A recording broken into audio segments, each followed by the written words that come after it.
kenalin, aku Eva Juliani, mahasiswa Sistem Informasi yang di kesempatan kali ini bakal menyampaikan beberapa hal yang berkaitan dengan kekuatan kompleksitas dunia.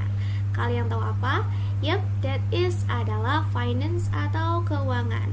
Dalam pembahasan ini bakal dibagi menjadi beberapa bab yang mewakili setiap pertemuan di mata kuliah Sistem Informasi, Akuntansi, dan Keuangan.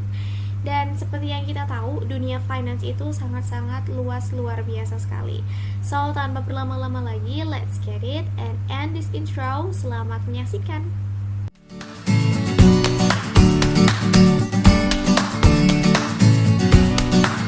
Kalian pernah mikir gak sih gimana ceritanya dari uang kuno yang berasal dari zaman batu sampai kita bisa kenal uang digital yang bisa kita transfer lewat sentuhan jari?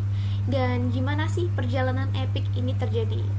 Jadi dulu pada zaman batu, nenek moyang kita itu barter pakai barang-barang seperti biji-bijian atau barang yang bisa dibutuhin sehari-hari.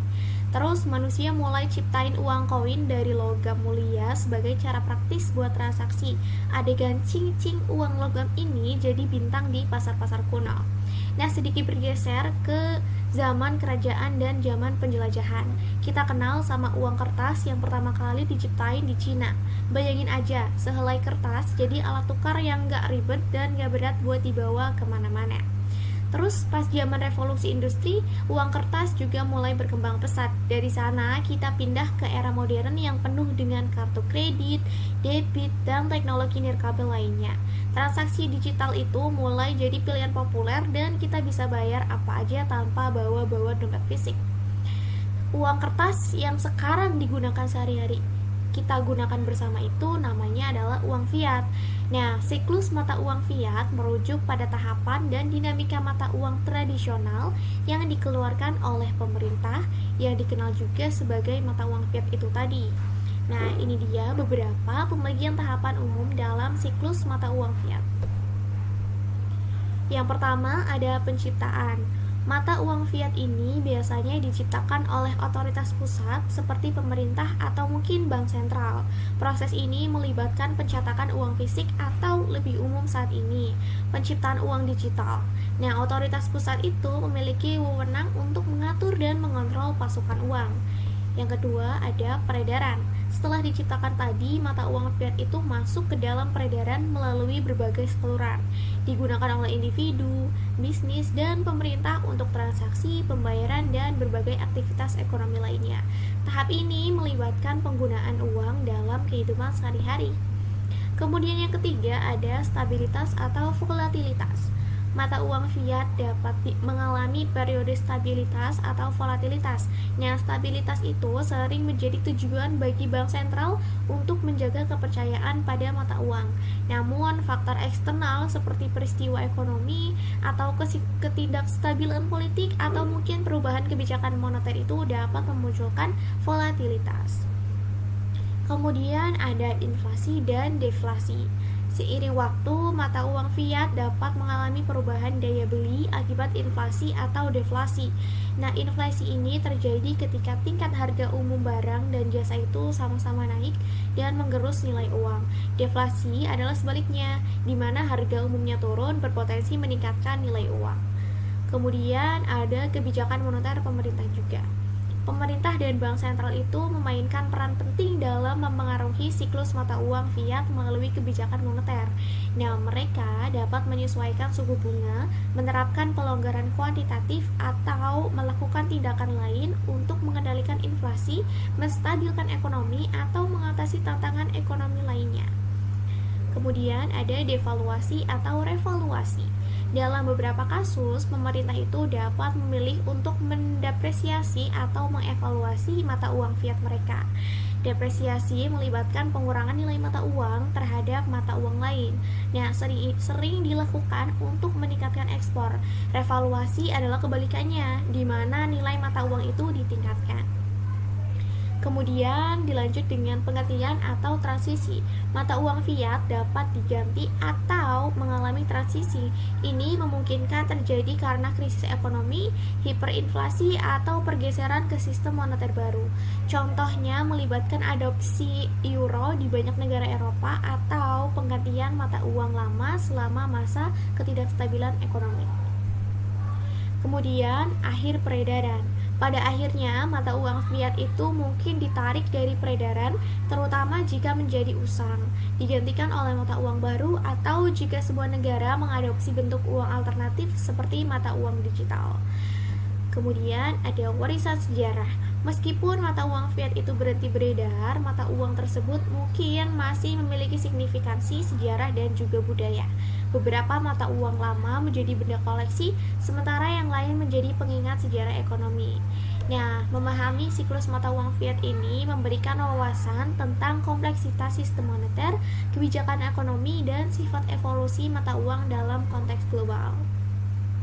Nah, setelah kita bercerita tentang perjalanan uang dari zaman batu sampai era digital, tapi nih ceritanya itu masih panjang loh. Salah satu bab penting yang bikin uang jadi lebih kompleks tapi tetap asik adalah urusan pajak.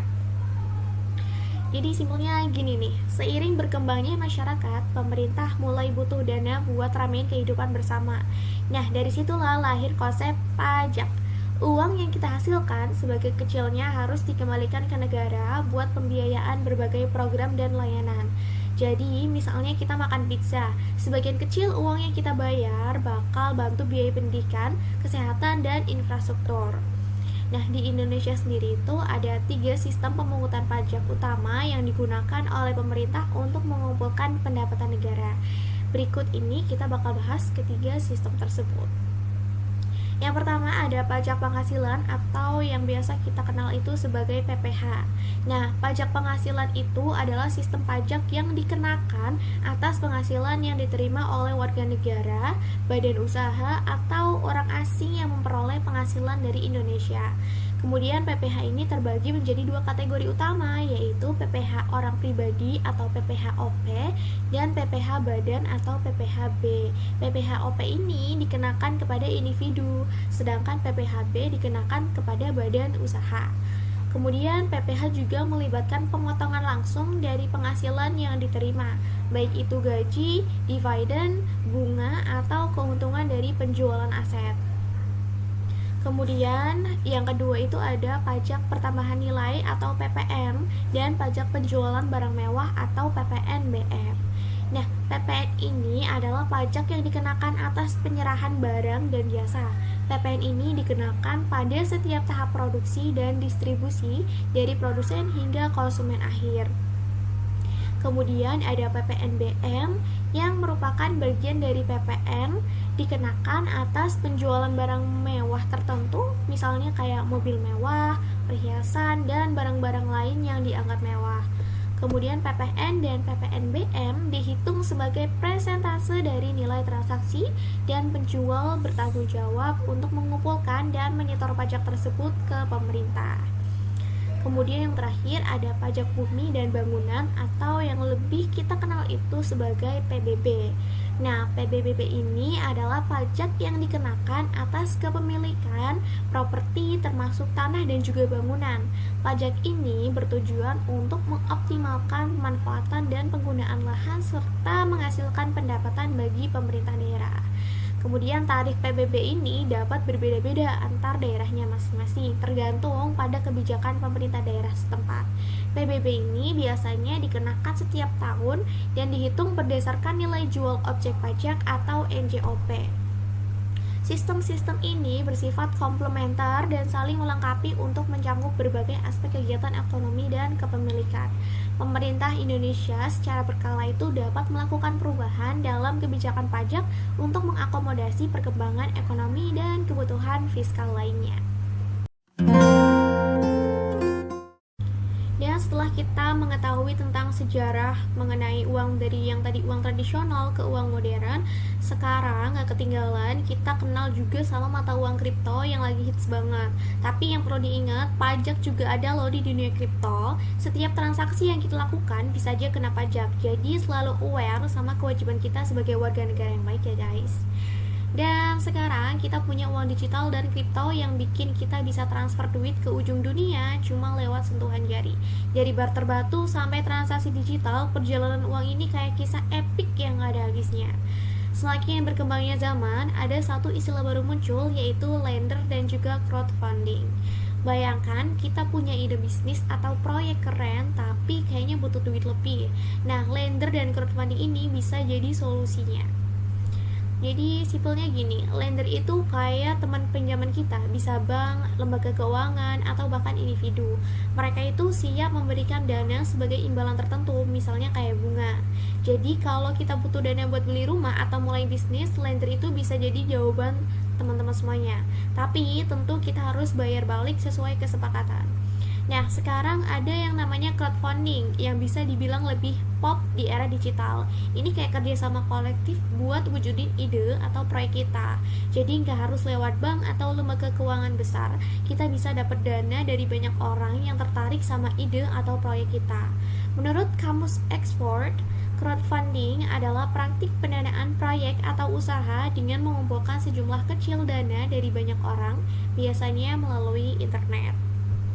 Kemudian crowdfunding di Indonesia telah mengalami perkembangan yang signifikan menjadi fenomena yang memainkan peran kunci dalam mendukung berbagai proyek dan inisiatif. Dukungan dari masyarakat, pertumbuhan ekosistem startup, dan regulasi yang semakin mendukung adalah beberapa faktor yang telah mendorong perkembangan positif ini. Yang pertama itu pertumbuhan akses internet di Indonesia, terutama melalui perangkat seluler, memberikan kesempatan kepada masyarakat untuk berpartisipasi secara aktif dalam platform crowdfunding. Nah, fenomena ini tidak hanya mencakup kota-kota besar, tetapi juga menjangkau komunitas di daerah pedesaan, membuka pintu bagi proyek-proyek lokal yang berpotensi besar. Kemudian ekosistem startup yang berkembang pesat di Indonesia juga telah memberikan dorongan signifikan bagi penggunaan crowdfunding di Indonesia khususnya. Banyaknya perusahaan startup yang mencari alternatif pembiayaan di luar sumber dana tradisional telah memunculkan beragam kampanye crowdfunding yang sukses. Nah, dukungan dari pemerintah Indonesia juga yang semakin menyadari potensi crowdfunding tercermin dalam upaya untuk menyusun regulasi yang mendukung perkembangan sektor ini. Regulasi yang jelas dapat memberikan rasa kepastian dan kepercayaan kepada pihak yang terlibat, sekaligus melindungi investor dari pencari dana. Kemudian keberhasilan beberapa kampanye crowdfunding yang mencolok, baik dalam ranah kreatif, teknologi, atau sosial, telah membentuk citra positif dan meningkatkan minat masyarakat. Diversifikasi platform crowdfunding yang menawarkan opsi sesuai dengan bidang dan tujuan proyek juga telah memperkaya ekosistem crowdfunding di Indonesia. Pentingnya pendidikan dan kesadaran tentang crowdfunding tidak boleh diabaikan. Semakin banyaknya inisiatif yang menyasar penyuluhan masyarakat mengenai konsep crowdfunding telah membantu membuka pikiran masyarakat terhadap potensi sumber pendanaan baru ini. Nah, meskipun demikian, tantangan tetap ada. Pengelolaan risiko, perlindungan bagi investor, dan tanggung jawab terhadap kegagalan proyek masih menjadi fokus perhatian. Selain itu, regulasi perlu terus berkembang untuk memastikan bahwa mereka dapat menjawab dinamika pasar secara efektif. Oleh karena itu, perkembangan crowdfunding di Indonesia memerlukan kerjasama yang erat antara pemerintah, pelaku industri, dan juga masyarakat yang terlibat di dalamnya. Dengan menciptakan lingkungan yang transparan, berkelanjutan, dan berdaya saing, crowdfunding dapat terus menjadi motor pertumbuhan bagi inovasi dan proyek yang memberikan dampak positif pada masyarakat. Kemudian crowdfunding ini adalah simpelnya adalah bentuk pendanaan di mana sejumlah kecil dana dikumpulkan dari banyak orang untuk mendukung proyek, ide bisnis, atau inisiatif tertentu. Dan kamu tahu nggak sih ada dua jenis utama crowdfunding, yaitu reward based dan equality based. Mari kita mulai dengan reward based crowdfunding. Di sini, para pendukung atau backers memberikan dukungan finansial untuk proyek atau ide, dan sebagai imbalan mereka menerima hadiah, produk, atau manfaat lainnya yang telah ditetapkan oleh penggagas proyek. Contohnya, platform seperti Kickstarter atau Indiegogo, tempat seseorang bisa mendukung pembuatan produk atau karya seni tertentu dan mendapatkan produk tersebut ketika proyek itu terwujud.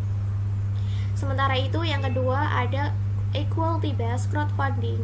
Ini lebih serius karena para pendukung itu memperoleh kepemilikan saham atau bagian kecil dari bisnis atau proyek yang mereka dukung.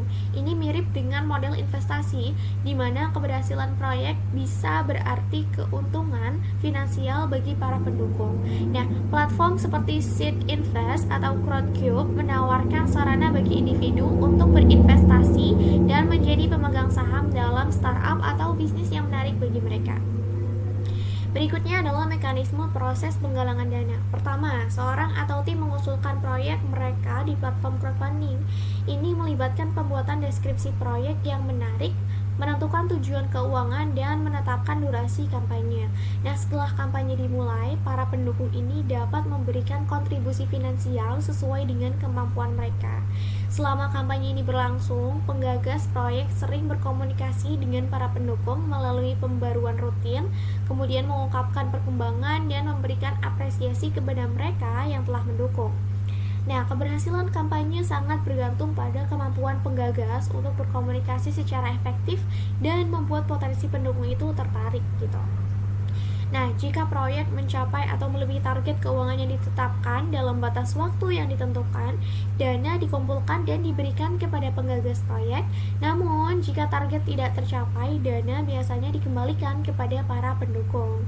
Nah, inilah keajaiban crowdfunding, melibatkan komunitas yang bersatu demi mendukung gagasan-gagasan luar biasa dan membantu mereka mewujudkan impian mereka. Ini bukan hanya tentang uang, tetapi juga tentang koneksi dan kolaborasi yang membangun komunitas yang kuat. Jadi, apakah kamu seorang pencari peluang atau mungkin seorang pemimpin proyek yang bersemangat? Crowdfunding ini membuka pintu bagi setiap orang untuk menjadi bagian dari kisah sukses bersama. Teruslah bermimpi besar dan teruslah berkolaborasi, dan jangan lupa untuk menginspirasi dunia dengan ide-ide brilian kamu. Dan sampai jumpa di pembahasan selanjutnya. Kita next ke pembahasan selanjutnya. Menyaksikan segmen Special Road to Take Conference bersama saya, Pramudia Prabowo. Dan kita lanjutkan kembali dialognya Pak Didit dan juga Pak Teguh. Sebetulnya agar pemirsa juga tahu begitu ya, bentuk bursa kripto ini apakah memang mirip-mirip bursa saham atau ada perbedaannya dari mana secara sistem? Pak Didit, silakan. Ya, secara garis besar ini sangat mirip dengan bursa saham. Ya kan? Di sana ada Bursa Efek Indonesia, ada custody dan ada clearing kan gitu. Kami juga seperti itu. Ya kan? Intinya kami memang menggunakan benchmark yang sudah ada lah, yang terkait dengan efek dan dengan keuangan gitu. Nah, hanya saja bedanya kalau di sana bicara tentang saham, surat berharga dan sebagainya, ini bicara tentang kripto, gitu kan, barangnya kripto. Nah, tentu tinggal teknologinya lah yang berbeda, ya kan. Jadi di sini bukan berarti di sana tidak ada teknologi ya, tapi di sini ketika kita bicara kripto itu kan bicara yang kekinian. Ya kan, bicara teknologi, bicara anak muda, ya kan, yang kadang-kadang inovasi itu berjalannya sangat cepat, gitu. Nah, inilah yang akan membedakan dengan ekosistem di bursa keuangan, gitu. Jadi, tapi dari sisi governance-nya itu relatif sama. Ya, ada bursanya, ada clearingnya, ada kustodinya, selain ada pedagang dan masyarakatnya, kan gitu kan. Ini yang samanya di situ, tapi bedanya bahwa ini kripto kita teknologi yang selalu terjadi baru ada pembaruan terus-menerus. Nah, ini kami yang harus pastikan bursa dan ekosistem ini mampu untuk menangani itu. Oke, berarti memang secara garis besar mirip-mirip begitu mirip, ya? Ya. Oke, memang yang diperdagangkan saja yang agak berbeda ya. Dan kalau misalnya Pak Teguh dengan tadi begitu ya, ada inovasi karena memang Pak Didi juga mengatakan nantinya akan bergerak lebih cepat karena memang isinya anak-anak muda begitu ya Pak Teguh. Nah, kalau misalnya kita melihat dengan sangat cepat ini inovasinya juga nantinya di bursa kripto juga apakah memang akan lebih cepat masuknya atau banyak perubahan-perubahan nantinya di sana?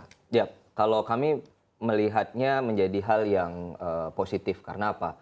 Karena Bapepti itu kan ini sepengetahuan saya, izin nih Pak Didit, mulai dari oksigen, minyak goreng ya, sampai kemudian aset kripto gitu, ya kan. Jadi semuanya di Bapepti. Kemudian ketika memang spesifik yang bagian aset kripto pindah nih ke tempat yang lain yang memang akan fokus untuk mengelola, ya tentu kan akan bisa lebih mempercepat nih inovasi-inovasi yang ada. Jadi kalau kemudian kita katakan masih per hari ini kami diperbolehkan untuk memperdagangkan yang namanya fisik ya, barang fisik atau spot trading gitu. Ya kita harapkan bahwa nanti akan ada nih produk-produk yang lain yang boleh diperdagangkan gitu.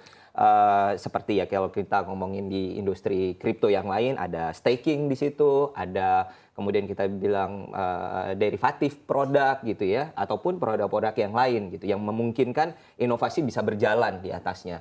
Jadi sekali lagi bahwa kehadiran bursa, sekali lagi harapan kami itu bukan pada posisi yang melanjutkan, tetapi justru akan meningkatkan ya, akan meningkatkan tadi sekali lagi dari segi kepercayaan masyarakat, terus kemudian naik meningkatkan volume transaksi, kemudian naik lagi meningkatkan produk-produk yang boleh diperdagangkan gitu ya, dan kemudian hal-hal yang lain yang kemudian itu menjadi positif dari kehadiran bursa, Mas Bram.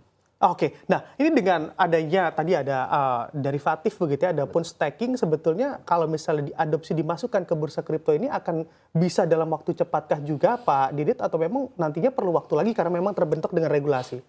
Saya pikir bisa dalam waktu cepat ya, tetap nanti perizinannya dari kami. Apakah itu nanti akan dilakukan di bursa, tetap perizinannya dari kami kan gitu. Tapi perizinan buat kami itu kan cepat aja gitu kan. Sejauh memang peminatnya sudah banyak dan ini aman gitu kan, itu silakan saja gitu kan. Gitu. Nah, kemarin memang saya terbilang kami agak tahan ini gitu kan. Kami agak tahan karena kalau ini kami berikan kan itu termasuk yang harus kami awasi juga gitu kan. Nah, ini tentu kalau kami kemarin kan karena kami kerja sendiri sehingga kami tahan supaya kami semuanya mampu untuk melakukan pengawasannya kan gitu kan. Nah, ketika ini nanti sudah ada ekosistemlah yang akan melakukan pengawasan itu gitu. Jadi buat kami sejauh nanti ekosistem mampu melakukan pengawasan, mampu mengendalikan, maka perizinan nggak masalah. Oke, perizinan nggak masalah begitu ya, kami garis bawahi. Sebetulnya bicara terkait peminatnya sebetulnya berapa besar di inovasi-inovasi yang baru ini Pak Teguh? Karena memang kalau tadi Anda katakan ini memang trennya masih bearish begitu ya untuk kripto di Indonesia. Ya, justru ini fakta yang menarik ya. Faktanya adalah kalau kita berbicara tentang perdagangan yang boleh saat ini kami lakukan, itu adalah bagian kulit lah. Jadi kalau kita ngomongin buahnya itu kan ada yang namanya kulitnya, terus kemudian ada daging buahnya. Justru yang bagian daging buahnya ini yang masih belum boleh, Mas Bram. Oke. Jadi perdagangan spot atau perdagangan trading fisik ya, itu bagian kulitnya aja. Kalau saya boleh bilang 10-20% peminatnya kalau kita berbicara dari basis data secara global gitu ya. Ketertarikan trader terhadap produk-produk kripto gitu. Misalnya judulnya demikian gitu ya. Maka ini hanya kontribusi sekitar 10-20%. Jadi coba bayangkan jika memang ada produk-produk turunan yang tadi saya sampaikan, ada staking, ada futures atau derivatif di situ, maka tentu itu adalah bagian dari inti produk di kripto itu sendiri.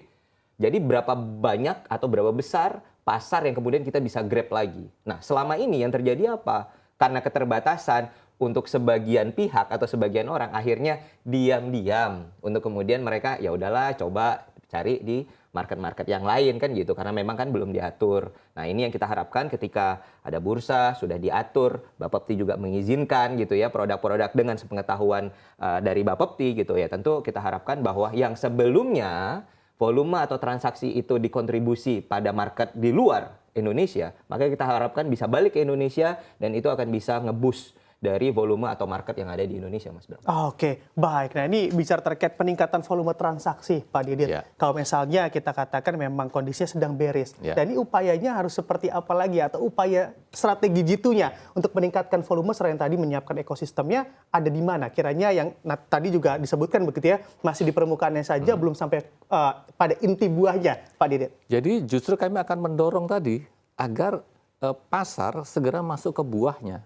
Dari kemarin sudah banyak proposal ke kami, ya kan, proposal ke kami, tapi tadi ada keterbatasan kami. Bukan kami nggak setuju, ya kan, kami setuju, tapi di sisi lain kalau kami setuju, kami izinkan, ini pengawasan kami menjadi sangat-sangat luas sekali dan tangan saya terbatas gitu kan. Nah, jadi oke sebentar, ini kami fokus pada ekosistem aja dulu. Ya, ketika ekosistem sudah jadi, nah kenapa enggak tadi ya? Ini akan segera kami langsung setujui lah kira-kira seperti itu. Tapi tentu nanti yang mengusulkan adalah bursa gitu kan. Artinya kalau bursa mengusulkan berarti ekosistem sudah siap dengan pengendaliannya begitu. Nah, setelah itu adalah masalah bagaimana kita mensosialisasikan ini kepada masyarakat dan sebagainya. Ya, itu sudah kami lakukan sejak saya definitif menjadi kepala Bapepti di awal tahun ini. Itu sudah sejak tahun ini Februari kemarin kita melakukan bulan literasi kripto. Nah itu kan. Jadi kita terus menerus, pokoknya setiap hari selama bulan Februari itu kita selalu ada cerita tentang aset kripto, apapun lah itu, dan di seluruh wilayah Indonesia. Nah, ini nanti akan kita lakukan lagi kalau ini memang sudah bursa ini udah mulai agak stabil, ya kita akan lakukan lagi ya. Karena ini bursa baru berapa hari ya, baru 10 hari ya, iyalah ini tadi kesepakatan juga masih maju mundur gitu kan. Kita harapkan 1 bulan ini ya kan, ini bursa sudah bisa mulai berjalan, kami akan terus monitor. Nah nanti kalau udah mulai jalan, mulai katakanlah sudah sampai ke gigi 2 gitu kan, nah maka kita akan dorong lagi untuk mencari yang daging-daging barunya lagi tadi. Sehingga bisa masuk gigi 3, gigi 4 gitu lah. Tapi sementara gigi 1 ya kita tunggu dulu lah sampai dia masuk gigi 2 dulu. Oke, jangan ngebut-ngebut dulu gitu ya Pak Didit ya, gigi 1 terlebih dahulu. Nah, tadi juga dikatakan ada literasi kripto yang mana juga nanti ujung-ujungnya memang untuk meningkatkan begitu ya jumlah pemain ataupun pelaku pasar kripto di bursa kripto. Nah, sebetulnya andai kita bergeser ke isu lainnya yang mana juga banyak beredar. Narasinya kripto adalah sebagai media atau wadah pencucian uang. Penipuan juga ada di sana. Nah ini dari segi keamanannya, pembatasannya, dengan caranya seperti apa? Kalau dari Bapepti seperti apa hingga saat ini? Kami udah bikin beberapa aturan, regulasi ya terkait dengan pencucian uang ini. Jadi ada yang kami sebut dengan KYC, Know Your Customer ya. Jadi semua pemain kripto itu KTP-nya langsung kami konfirmasikan ke Dukcapil. Gitu. Jadi walaupun bermainnya hanya 10.000 atau 50.000 itu semua tercatat dan kita tahu siapa dia. Ya kan, kalau nggak ada KTP-nya tidak tercatat berarti dia tidak boleh ikut di sini. Begitu juga terkait regulasi travel rule. Jadi kalau ada kripto dari luar yang akan masuk ke Indonesia dan sebagainya, itu ada mekanisme pengujiannya, gitu kan. Sehingga harapannya itu akan meminimalisir terjadinya pencucian uang. Kemudian juga jika ada transaksi-transaksi yang unusual, ya kan, misalnya tiba-tiba walletnya Mas Bram gitu kan, dapat kiriman dari orang-orang nggak tahu gitu kan. Nah, si pedagang kalau nanti adalah bursa maupun clearing itu harus segera melaporkan ke PPATK. Kalau sekarang pedagang harus melaporkan ke PPATK. Dan itu sudah berjalan. Jadi kalau ada unusual transaction itu kita udah minta pedagang segera melaporkan ke PPATK. Dan kami meminta laporan atas pelaporan tersebut, gitu kan. Jadi kami memantau apakah sistem itu sudah diikuti atau tidak.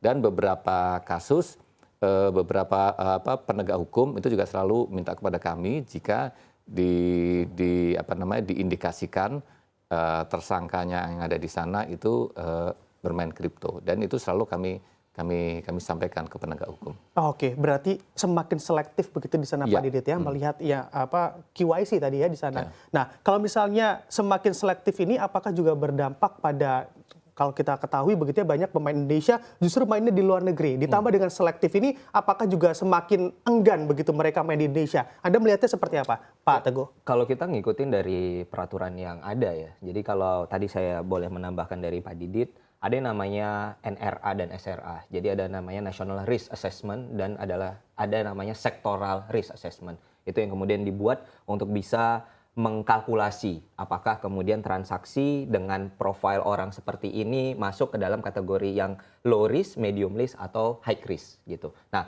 di dalam itu semua tentu saya pikir kalau kita bicara tentang suspicious ya, transaction, ini kan bisa dikatakan hanya terjadi berapa persen aja. Bahkan not even one digit gitu ya, single digit.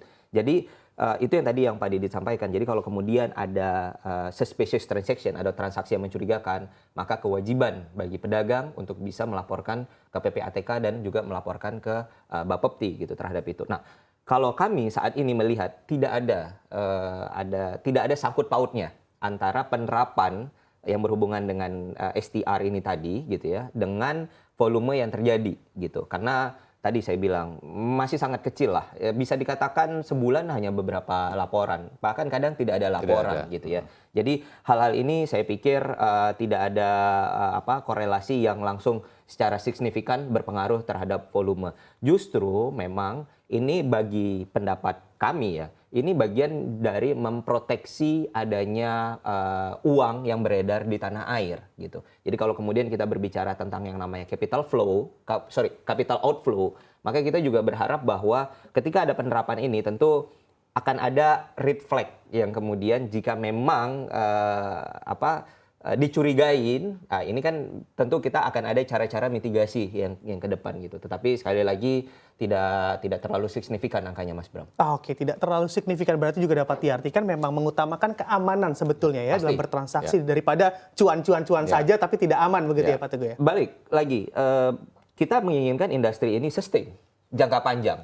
Kalau kemudian kita memang industri pengen cuan-cuan-cuan gitu ya kita tidak memperdulikan aturan bahasa gitu ya. Tetapi kan kita pengen ini jangka panjang, terus-menerus gitu ya, yang berkelanjutan lah. Tentu kita akan ikutin aturan yang berlaku, kebijakan yang ada gitu ya, dan juga kemudian kita berkoordinasi dengan beberapa stakeholder dalam hal ini yang pasti utamanya Bapepti, terus kemudian ada pihak-pihak yang lain, PPATK, kepolisian dan yang lain-lain. Oke, utamanya berarti sustain di sana ya, agar memang tetap berlanjut dan juga volumenya nanti juga seiring dengan makin mantapnya bursa kripto makin ramai juga di sana. Terima kasih Pak Didit dan juga Pak Teguh telah bersama kami di siang hari ini. Sukses dan sehat selalu pastinya untuk Anda. Terima kasih.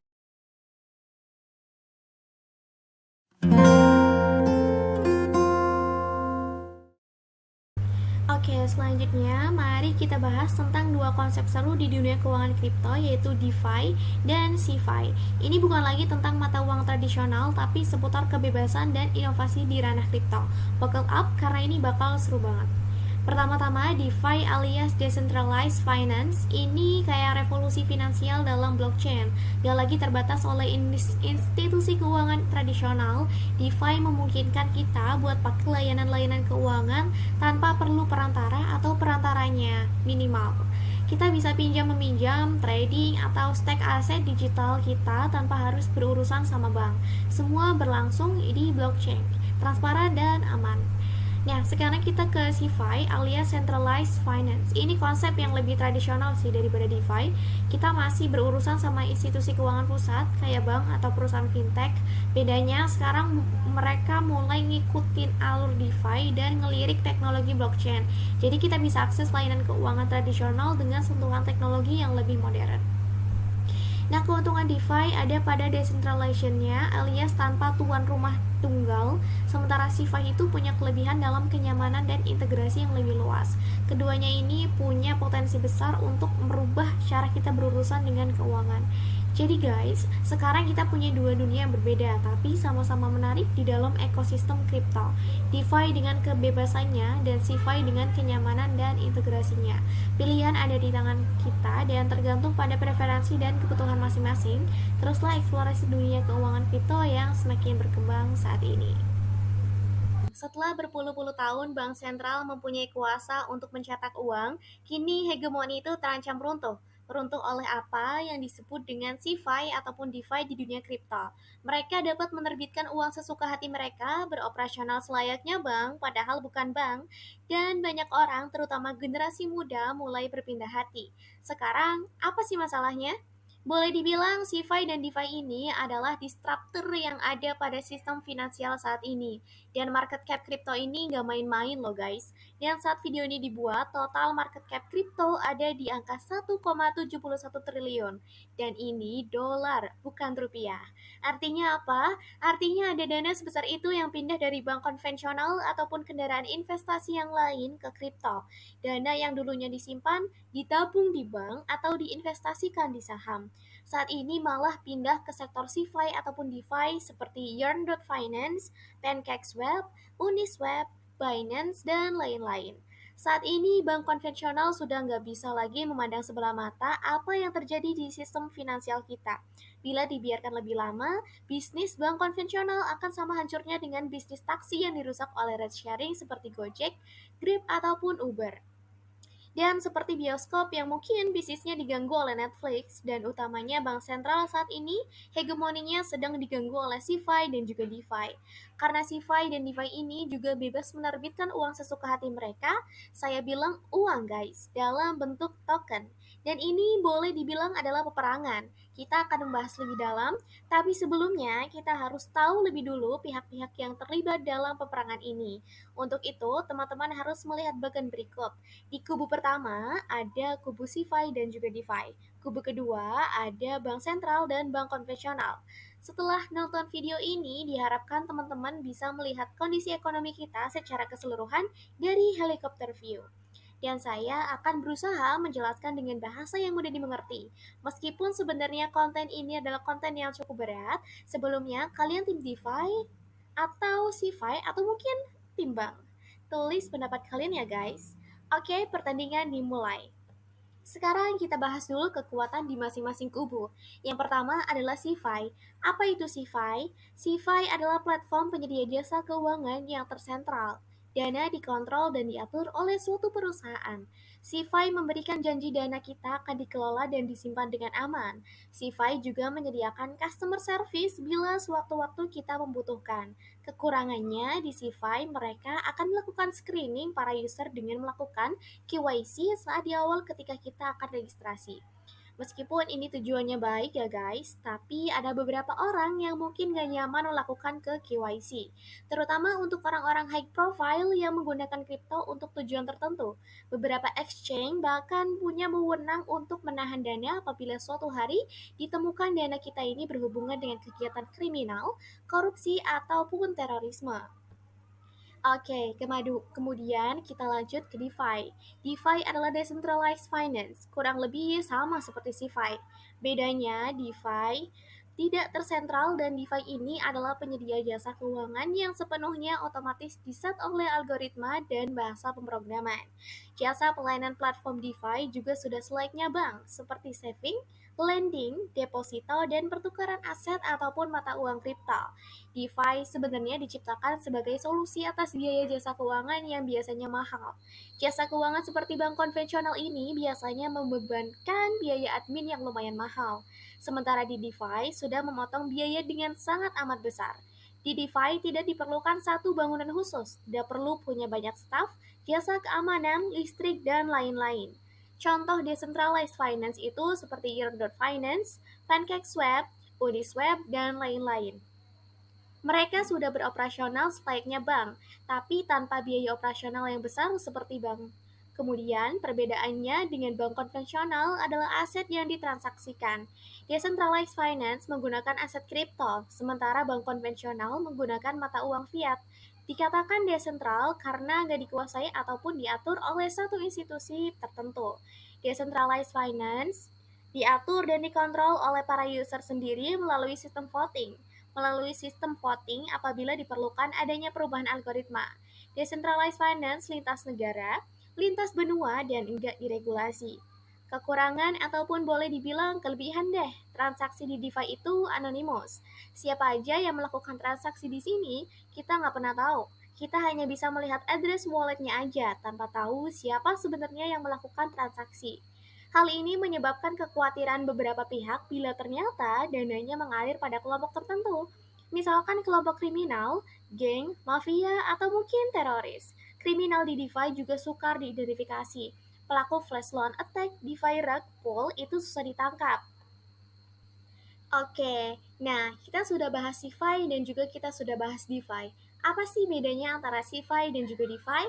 Meskipun memang keduanya mempunyai tujuan yang sama, yaitu untuk menerbitkan kemudahan dalam transaksi aset kripto, tapi keduanya punya beberapa perbedaan. Yang pertama, CeFi menyediakan customer service, sedangkan DeFi tidak. Tapi ini tergantung platformnya ya teman-teman, karena ada yang menyediakan, ada juga yang nggak menyediakan. Yang kedua, CeFi menjamin dana kita aman. DeFi adalah transaksi keuangan yang sangat beresiko tinggi dan dana kita nggak bisa dikatakan 100% aman. Yang ketiga, CeFi dikontrol oleh suatu institusi. Sementara DeFi dikontrol oleh para user yang dipilih melalui sistem voting. Baik CeFi dan VeFi sama-sama melengkapi pelayanan finansial yang ada di aset kripto.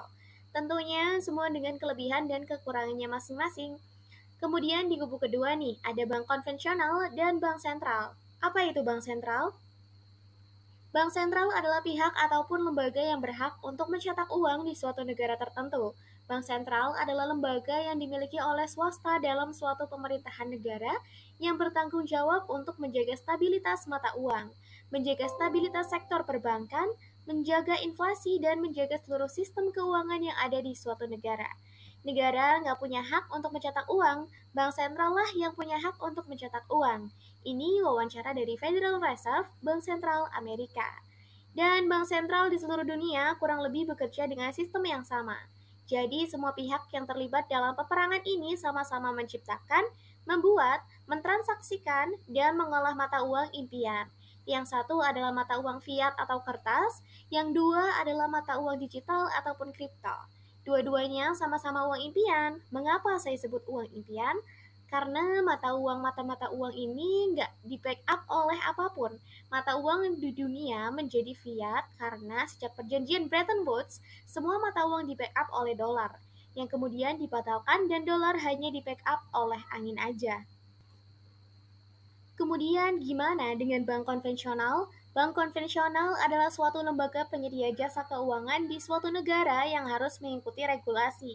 Bisnis bank konvensional ya kurang lebih saving, deposito, lending, dan lain-lain. Persis sama seperti CeFi dan DeFi. CeFi dan DeFi boleh dibilang hanya mengkopas apa yang sudah ada di bank konvensional aja. Bedanya, CeFi dan DeFi menggunakan aset kripto, yang bank konvensional menggunakan mata uang fiat yang diterbitkan oleh bank sentral. Bank konvensional mempunyai hak untuk menggunakan sistem fractional reserve. Mungkin ini yang sedikit beda dengan CeFi dan DeFi.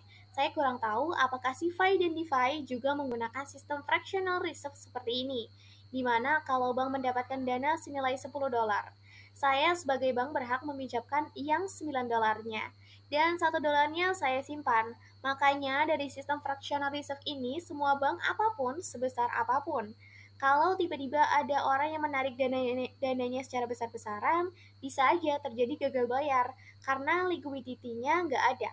Bank konvensional juga harus sudah mendapatkan izin dari bank sentral sebelum dia benar-benar beroperasional. Kemudian, gimana sih langkah-langkah bank sentral dan bank konvensional melawan CeFi dan DeFi di dunia kripto? Saat ini banyak bank konvensional yang mengubah dirinya menjadi bank digital. Dengan berubah menjadi bank digital, setidaknya mereka bisa memotong biaya operasional yang sangat besar. Mereka juga bisa beroperasional 24 jam non-stop di ponsel masing-masing pengguna.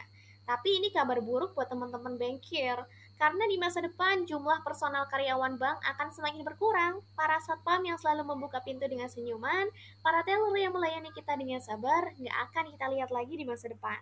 Itu semua menjadi masa lalu dari sistem perbankan. Tapi saya rasa bisnis perbankan akan tetap baik, meskipun sedikit diganggu oleh CeFi dan DeFi di dunia kripto.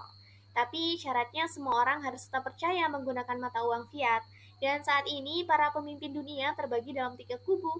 Kubu yang pertama ada pemimpin negara yang mendukung penggunaan aset kripto seperti El Salvador contohnya, dan negara-negara kecil lain yang masih menggunakan dolar. Kemudian ada satu kubu yang menolak seluruhnya menggunakan kripto, seperti Cina contohnya. Cina memutuskan membuat mata uang digitalnya sendiri dan membentuk CBDC. Sementara satu kubu lain di mana mayoritas negara saat ini berada, masih wait and see dan berusaha menggodok aturan ataupun regulasi tentang kripto. Apakah akan ada regulasi yang melarang kripto? Kemungkinannya menurut saya ini ya 50-50, kecuali bank sentral ini benar-benar murka dan kemudian mempengaruhi pemerintahan untuk melakukan ban pada aset kripto. Karena buat pemerintahan ini mau transaksi dengan aset kripto ataupun fiat nggak jadi masalah buat mereka. Yang penting aset kripto bisa dipajakin dan bisa jadi pendapatan untuk negara. Yang susah sekarang ini kan memajaki aset kripto ini. Jadi saya rasa selama bisa dipajakin dan jadi ladang pemasukan untuk negara, saya rasa nggak jadi masalah. Menurut opini pribadi saya, pelarangan pada aset kripto lebih banyak kerugiannya daripada keuntungannya. Rugi karena nggak bisa dipajakin, rugi karena market cap kripto yang sedemikian besarnya ini tiba-tiba menjadi nggak berharga dan akan menyebabkan krisis hebat di seluruh dunia. Saya rasa nggak ada pihak yang mau itu terjadi. Kita masih belum survive dari COVID-19, saya rasa para pemimpin dunia juga nggak ingin melihat adanya krisis ini lagi. Tapi kalau negara ditekan oleh elit global, ya itu lain cerita ya guys. Kemudian apa itu CBDC? CBDC adalah Central Bank Digital Currency, jadi sesuai namanya, ini adalah bank sentral yang mengatur mata uang kripto. Dari pertemuan G90, G7 yang terakhir, para pemimpin negara mendukung percepatan didirikannya CBDC. Yang paling dekat dengan peluncuran CBDC adalah China. Meskipun dia sendiri bukan anggota dari G7, dan di tahun 2022 akan ada pertemuan G20 yang diadakan di Indonesia, yang membahas tentang regulasi CBDC dan kripto. Ini akan seru banget guys. Kita, Indonesia akan menjadi saksi sejarah. Saya rasa kedepannya akan ada perang dari dunia dua belah pihak dengan menggunakan buzzer-buzzer, saling serang, dan menjatuhkan akan sering kita lihat di media mainstream. Dan kedua belah pihak akan mempertahankan status quo-nya dengan kelebihan dan kekurangannya masing-masing. Tapi untungnya teman-teman yang sudah nonton video ini sekarang udah paham jelas apa itu CeFi dan apa itu DeFi dan bagaimana bank bekerja dari helicopter view. Harapannya baik CeFi maupun DeFi maupun bank konvensional bisa hidup berdampingan dan menjadi pelengkap satu sama lain. Nah, di dunia yang terus bergerak ini, kenyamanan adalah segalanya. Masuklah sistem pembayaran elektronik, pahlawan modern keuangan. Nah, sudahlah era mencari-cari uang tunai atau menunggu di antrean bank. Sekarang, dengan sekali ketuk atau klik, kita dapat dengan mudah menjelajahi ranah transaksi keuangan. Nah, sistem pembayaran elektronik beroperasi dengan prinsip membuat transaksi menjadi cepat, aman, dan sederhana. Di inti revolusi ini adalah dompet digital atau e-wallet. Bayangkan aja sebagai saku digital kamu yang menyimpan kartu dan uang kamu dengan aman di smartphone. Contoh yang populer termasuk Apple Pay, Google Pay, dan berbagai layanan lain yang disesuaikan dengan kebutuhan kita yang terus berkembang. Nah, salah satu keuntungan utama dari pembayaran elektronik adalah fleksibilitas yang mereka tawarkan. Baik berbelanja online, membayar tagihan, atau membagi tagihan makan malam dengan teman-teman, sistem ini tuh menyederhanakan seluruh prosesnya. Jadi tak perlu lagi menggali dompet, mencari koin, atau khawatir membawa sejumlah uang besar. Semuanya ada di genggaman tangan. Nah, keamanan itu juga menjadi prioritas utama sih di jagat pembayaran elektronik ini. Jadi teknologi enkripsi canggih menjaga transaksi kita, memastikan bahwa rincian keuangan kita itu tetap bersifat rahasia. Ditambah lagi dengan fitur-fitur seperti autentikasi biometrik dan tokenisasi, akses yang tidak sah menjadi kekhawatiran yang jauh. Nah, namun inovasi itu tidak berhenti di situ. Munculnya pembayaran tanpa sentuhan telah menjadi perubahan besar. Ya, bayangkan aja melewati kasir tanpa harus menyentuh dompet, kamu cukup dengan sekali ketuk dan kamu udah siap melangkah. Ini nggak cuma nyaman, tapi ini merupakan bukti integrasi teknologi yang mulus ke dalam kehidupan sehari-hari kita. Para pelaku usaha juga ikut meramaikan tren pembayaran elektronik ini, mulai dari pedagang kecil hingga perusahaan-perusahaan global. Semuanya itu merangkul sistem ini. Bagi pedagang, ini berarti transaksi lebih cepat, penanganannya uang tunai lebih sedikit, dan pangsa pasar pelanggan yang lebih besar. Ini adalah situasi di mana saling menguntungkan yang mendorong kita lebih jauh ke dalam era digital.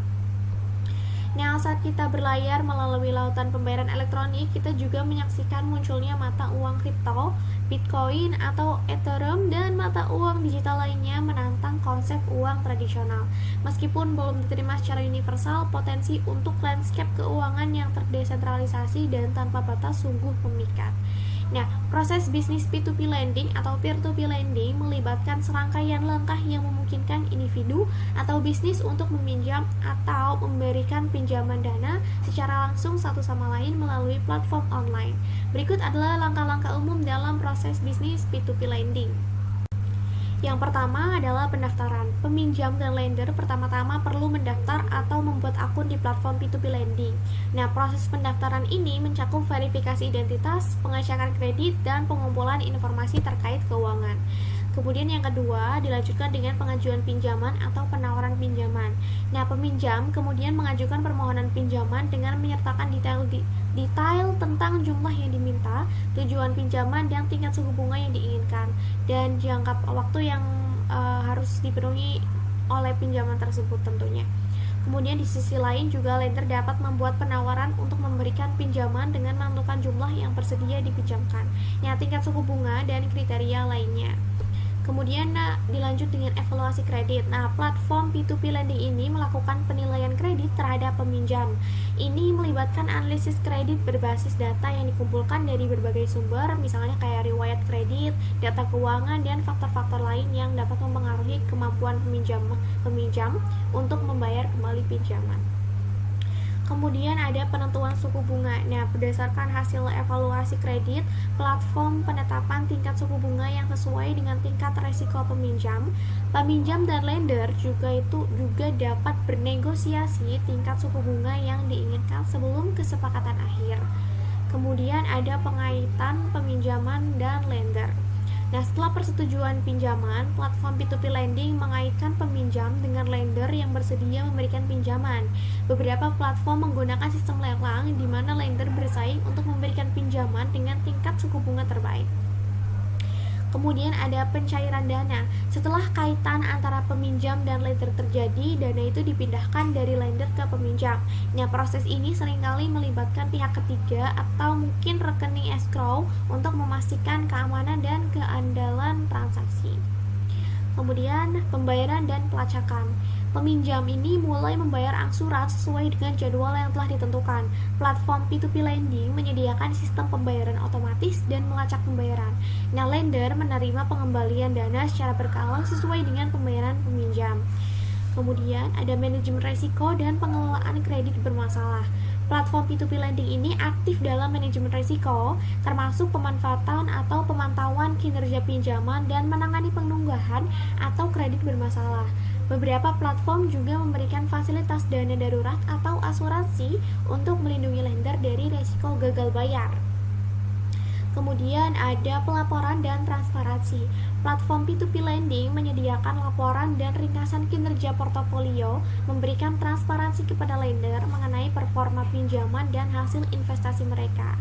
Proses bisnis P2P lending ini menciptakan ekosistem keuangan yang lebih inklusif, di mana individu itu dan bisnis kecil dapat mengakses pembiayaan atau mendapatkan pengembalian investasi tanpa melibatkan lembaga keuangan tradisional. Kemudian kira-kira ada platform apa aja sih, terutama di P2P lending Indonesia yang melayani kegiatan lending seperti itu? Perlu diingat bahwa daftar platform P2P lending ini dapat berubah dan juga bertambah seiring waktu ya teman-teman, dan sebagian besar informasi yang aku sampaikan di sini adalah diperbarui pada Januari 2022. Ini adalah beberapa contoh platform P2P lending yang populer dan beberapa penjelasan singkat mengenai masing-masingnya. Yang pertama itu kita kenalan sama Coinworks. Jadi Coinworks ini adalah platform P2P lending asal Indonesia yang memungkinkan peminjam mendapatkan pinjaman dari sejumlah investor yang terdaftar di platform. Mereka fokus pada pendanaan mikro untuk bisnis dan individu. Kemudian ini tidak asing lagi, itu adalah Modalku. Si Modalku ini dikenal sebagai funding societies di beberapa negara.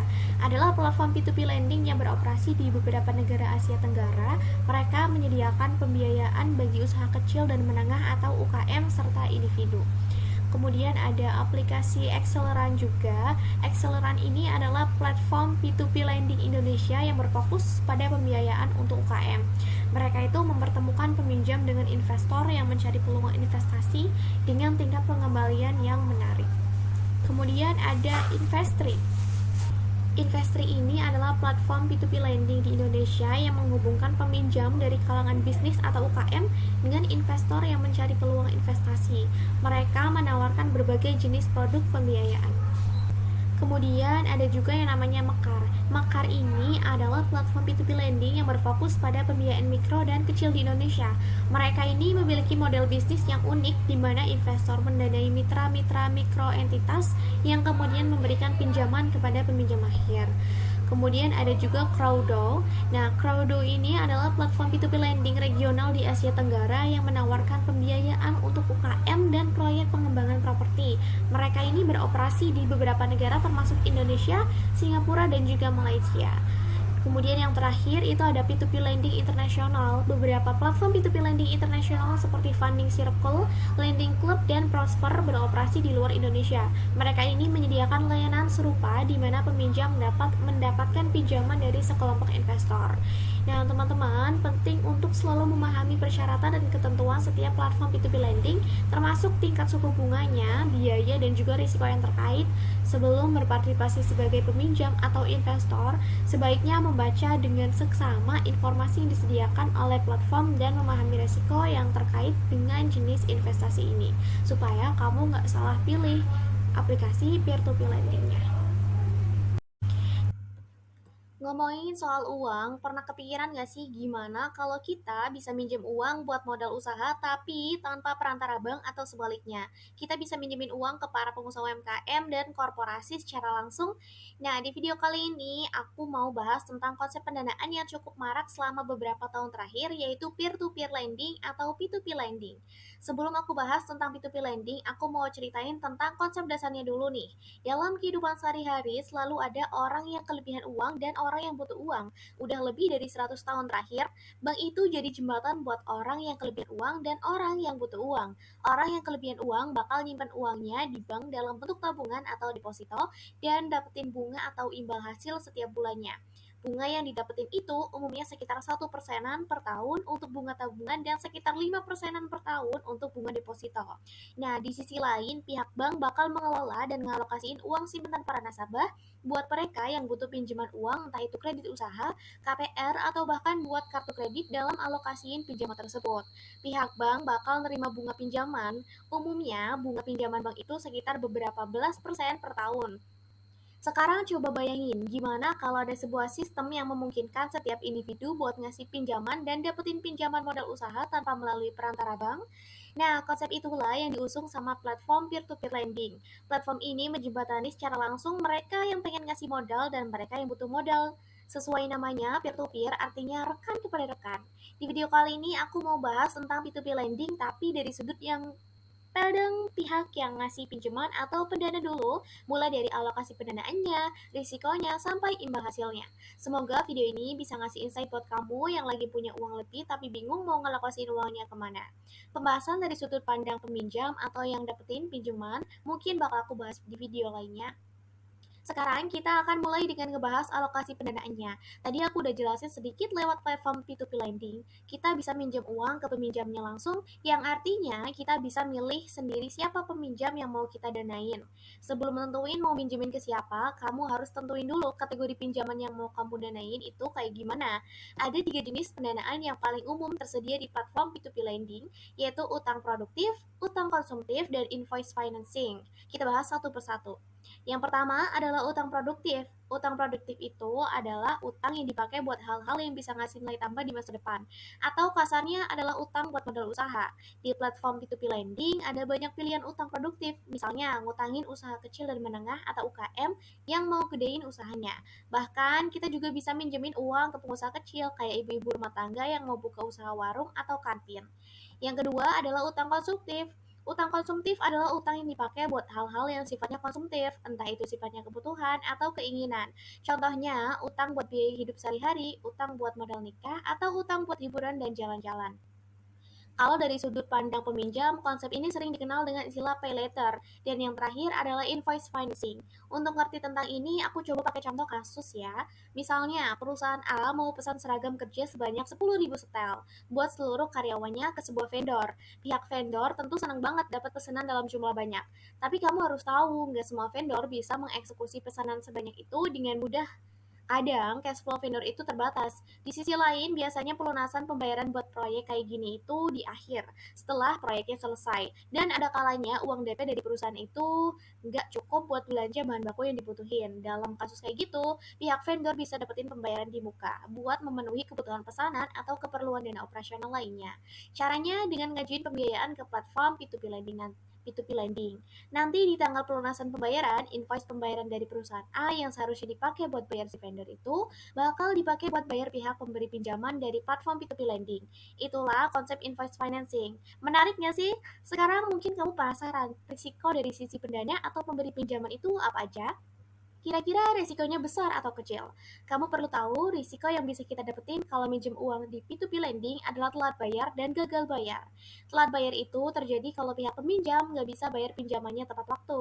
Dan gagal bayar itu terjadi kalau peminjam akhirnya nggak mampu buat bayar pinjamannya.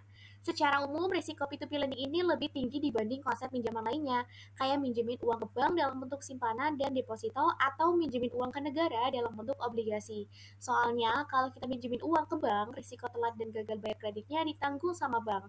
Jadi, kalaupun si peminjamnya gagal bayar, kita sebagai pihak yang nyimpen uang di bank nggak akan terpengaruh.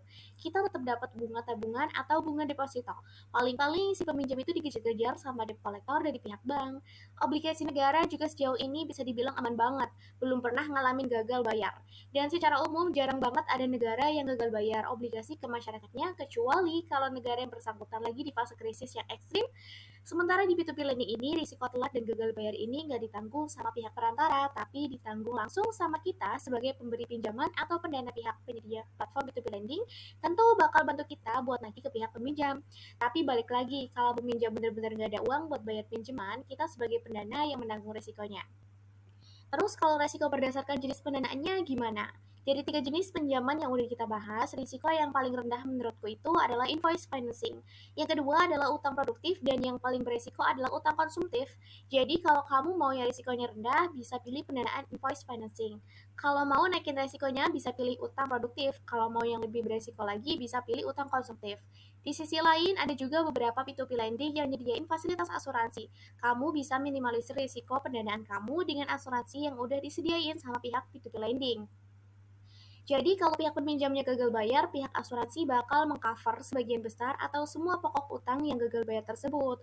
Oh iya, biasanya pihak P2P lending juga nyediain informasi kredit skor peminjam.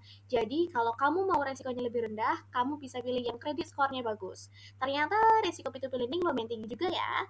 Yap, dan ingat konsep investasi itu adalah high risk. High return, kita udah sama-sama tahu kalau resiko P2P lending lebih tinggi dibanding simpanan di bank dan obligasi. Dan tentu aja, return yang ditawarin sama P2P lending juga lebih tinggi dibanding simpanan bank dan obligasi. Berapa sih returnnya? Kita coba cek di beberapa platform P2P lending. Yang pertama adalah Investri. Di sini kamu bisa mendanai invoice financing dan utang produktif Investri. Investri itu ngebagi tingkat imbal hasilnya berdasarkan kredit skor. Semakin bagus kredit skornya, semakin rendah imbal hasilnya. Contohnya, kredit skor A+, itu imbal hasilnya paling rendah 12 per tahun. Sementara kredit skor C- itu imbal hasilnya paling tinggi 20% per tahun. Sekarang kita coba cek platform lain yaitu Amarta. Di sini kamu bisa mendanai para ibu-ibu untuk usahanya, misalnya buat ternak ikan, dagang sayur, jualan baju, dan lain-lain. Amarta sendiri bisa ngasih keuntungan sampai 15% per tahun.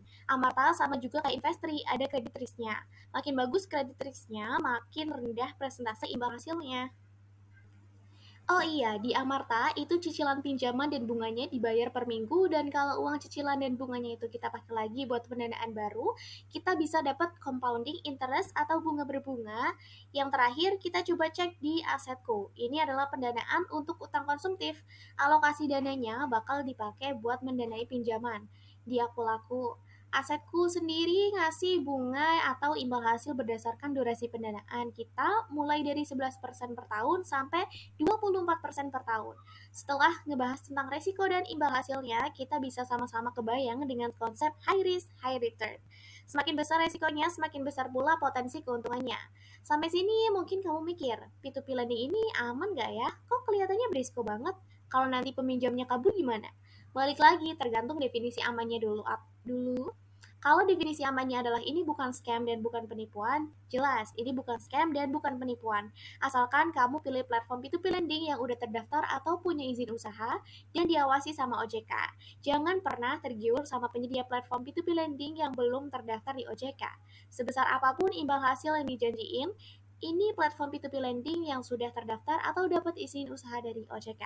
Tapi kalau definisi amannya adalah nggak rugi, nggak akan ada gagal bayar, mungkin ini nggak cocok buat kamu. Dari pengalamanku mendanai P2P, emang kita harus beli dan jeli banget nyari peminjam yang punya track record yang baik. Karena bakal selalu ada kasus telat bayar dan bahkan ada juga yang gagal bayar. Oh iya, mungkin kamu penasaran, ini kan platform pinjam-peminjam, berarti nggak syariah dong. Sebagian besar pendanaan di P2P lending itu emang pinjaman konvensional yang nggak memenuhi prinsip syariah. Tapi ada juga kok sebagian kecil pendanaan yang syariah. Di daftar P2P lending yang terdaftar di OJK ini, kamu bisa lihat beberapa platform yang jenis usahanya syariah. Ada Investri, Amanah, Dana Syariah, Danaku, Alami, dan lain-lain. Oke, ini adalah video pengantar dari aku tentang P2P lending.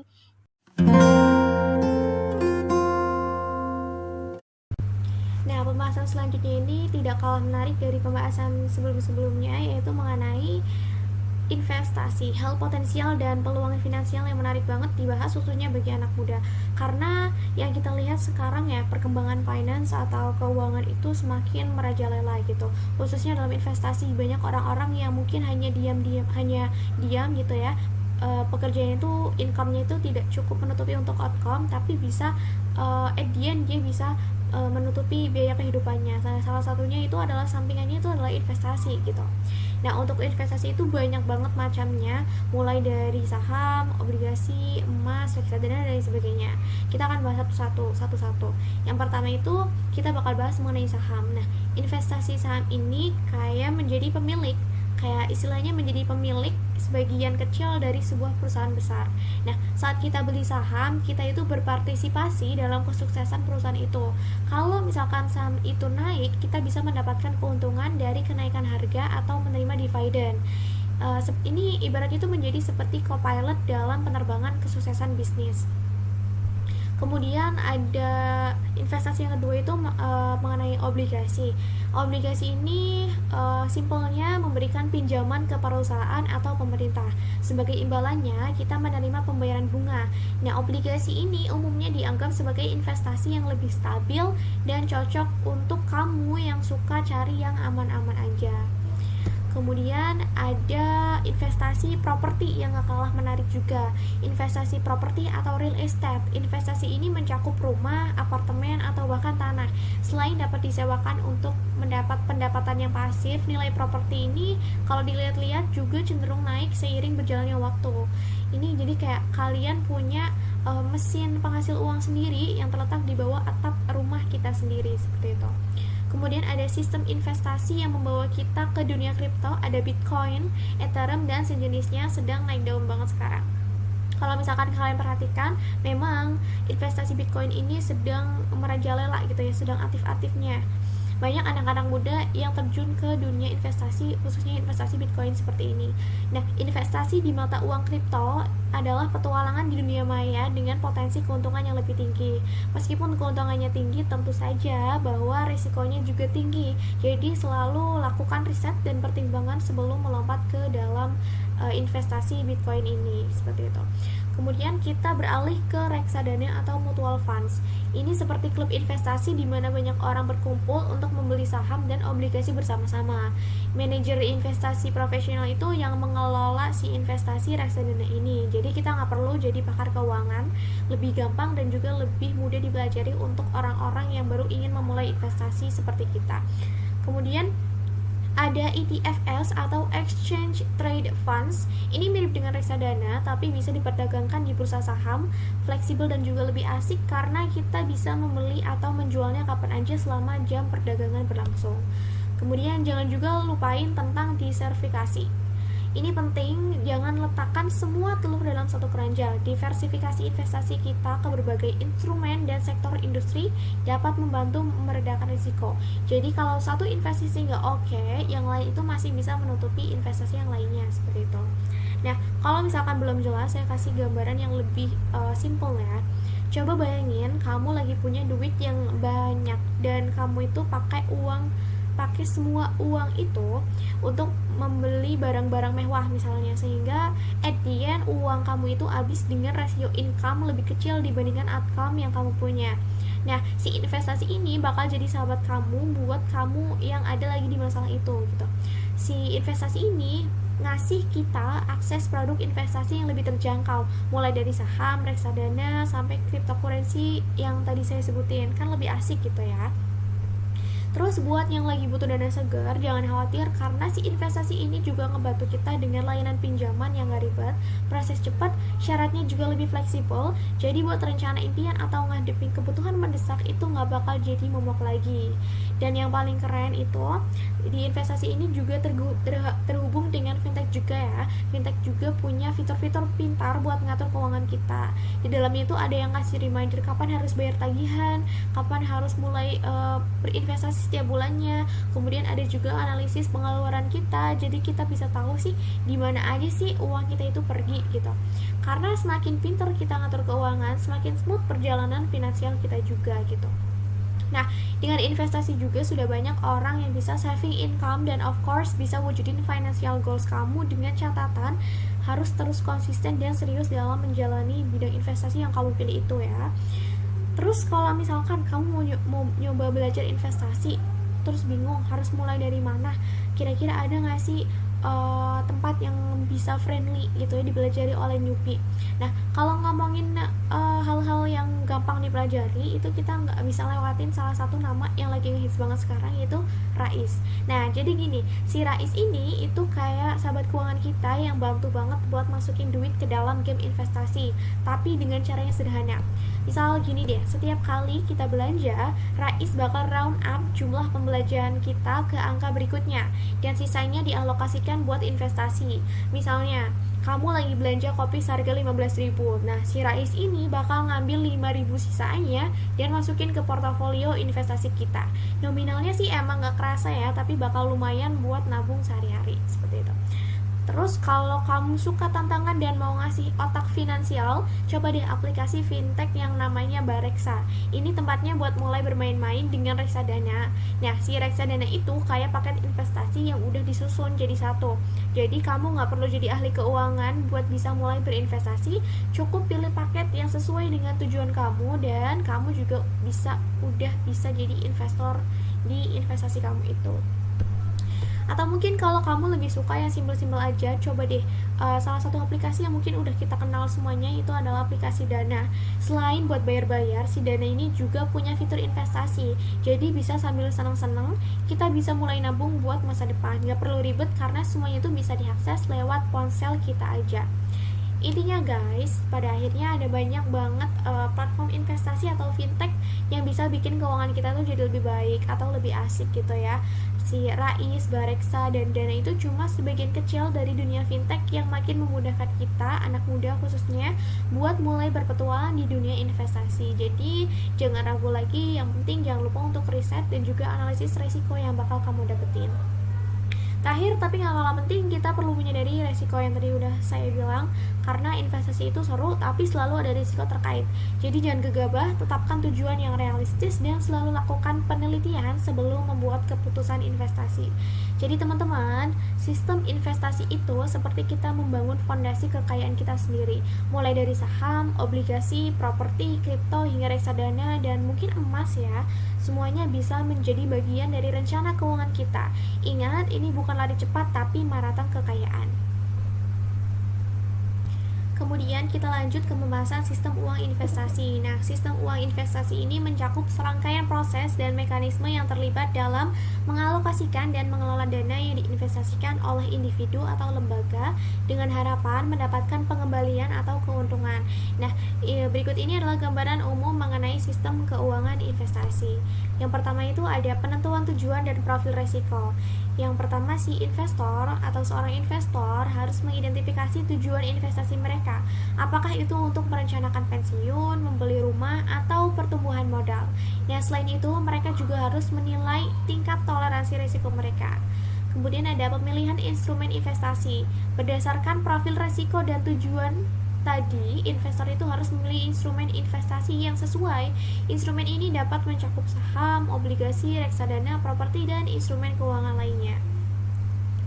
Kemudian si investor juga harus memilih platform atau perantara investasi seperti broker saham, platform P2P lending, atau perusahaan manajer investasi untuk melakukan transaksi dan mengelola portofolio mereka. Kemudian mereka juga harus menganalisis dan penelitian. Nah, sebelum membuat keputusan investasi, investor melakukan analisis dan penelitian terhadap instrumen atau proyek yang diinginkan. Ini melibatkan pemahaman mendalam tentang kondisi pasar, kinerja historis, dan faktor-faktor yang dapat mempengaruhi hasil investasi. Kemudian ada eksekusi transaksi. Setelah melakukan analisis, investor ini mengeksekusi transaksi pembelian atau penjualan instrumen investasi melalui platform atau perantara yang mereka pilih. Kemudian ada manajemen portofolio. Nah, setelah investasi dilakukan, investor atau manajer investasi terus memonitor dan mengelola portofolio mereka.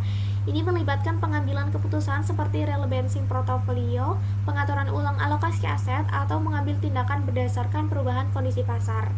Kemudian ada pemantauan dan pelaporan. Nah, investor secara teratur memantau kinerja portofolio mereka. Manajer investasi atau platform investasi memberikan laporan dan informasi yang diperlukan untuk memungkinkan investor membuat keputusan yang lebih baik. Kemudian ada reinvestasi dan penarikan. Sesuai dengan perubahan tujuan atau kondisi pasar, investor dapat memutuskan untuk mereinvestasikan keuntungan atau menarik sebagian atau seluruh dana investasi mereka. Kemudian ada perpajakan dan kepatuhan. Investasi juga dapat memiliki konsekuensi pajak. Investor harus memahami dan mematuhi peraturan pajak yang terkait dengan keuntungan dan kerugian investasi mereka. Kemudian ada pendidikan dan pengembangan. Investasi sering melibatkan pembelajaran berkelanjutan. Investor perlu terus mengembangkan pengetahuan mereka tentang pasar keuangan, instrumen investasi, dan strategi investasi yang relevan. Nah, sistem uang investasi sangat dipengaruhi oleh kebijakan pasar keuangan, regulasi, dan kondisi ekonomi global. Penting bagi investor untuk selalu memantau perubahan ini dan menyesuaikan strategi mereka sesuai keadaan pasar yang berubah-ubah. Kenapa kita harus berinvestasi? Banyak banget orang-orang, terutama khususnya anak muda yang belum mulai investasi karena satu alasan sederhana. Mereka nggak tahu kenapa harus investasi, padahal 10 juta rupiah yang kita punya hari ini belum tentu nilainya akan sama 5 tahun kemudian, karena dari yang udah-udah nilainya selalu turun. Maksudnya gimana tuh? Dulu naik angkot itu jauh deket 2.000 sampai ada stikernya, sekarang harus bayar 5.000 untuk jarak yang sama. Nonton bioskop dulu juga masih banyak banget yang harga tiketnya 30.000. Sekarang udah agak susah ya nyari yang semurah itu. Karena rata-rata udah di harga 50.000 rupiah bahkan 60.000. Pasukan dari dua contoh sederhana itu gue yakin 10 juta rupiah yang kita punya hari ini kemampuan belinya pasti bakalan turun 5 tahun kemudian.